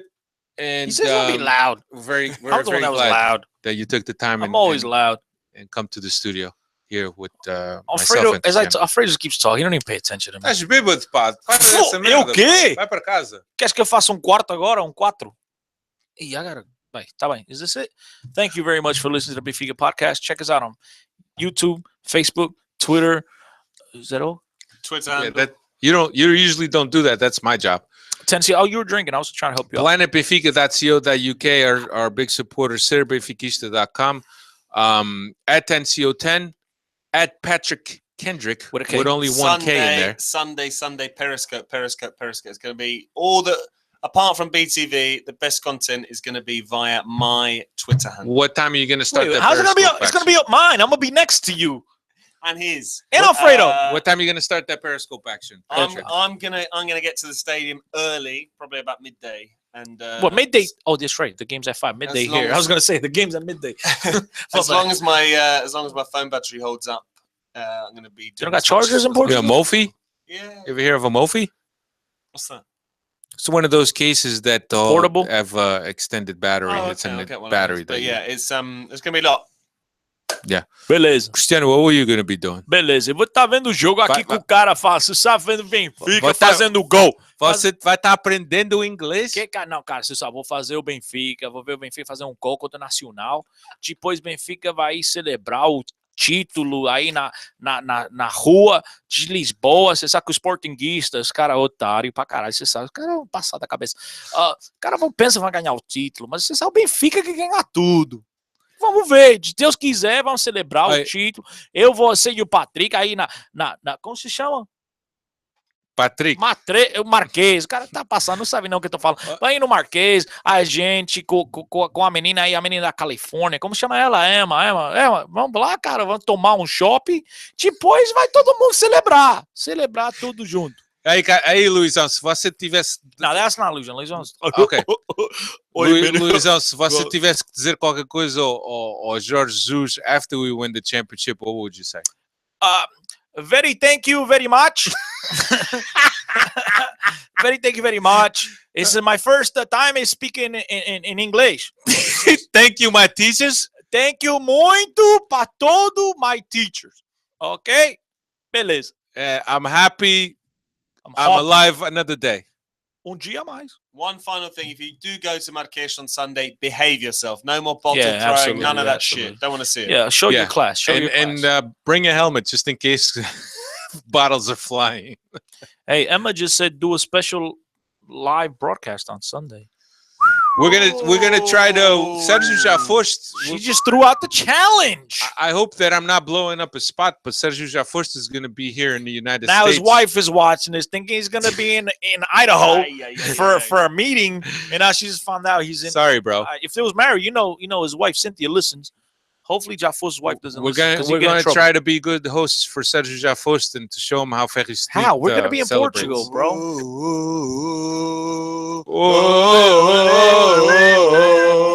Ninguém para o Benfica, ninguém para o Benfica, ninguém para o Benfica. That's it. Just shut it off now. We can't top that. We can't top that. Thanks everybody for sticking with us. We had a good view count also. Thanks for checking us out, and hopefully we'll be back next week with a very good reason to celebrate. Patrick won't be in studio. But Patrick won't be here, but we'll figure something out. I'll hold it down. We'll figure some. Maybe we'll have another special guest. Thank you, everybody. Beleza. Pull for Benfica. Beijinhos. Wear your jerseys. Think positive. Reza Pai Nosso e uma Ave Maria. Put a velinha to the Santa. And you know what to do. Yeah. Wear your dirty underwear. Neil, you know what I'm talking about. And I think that's it. Thank you Drop it very off much. at your buddy's house.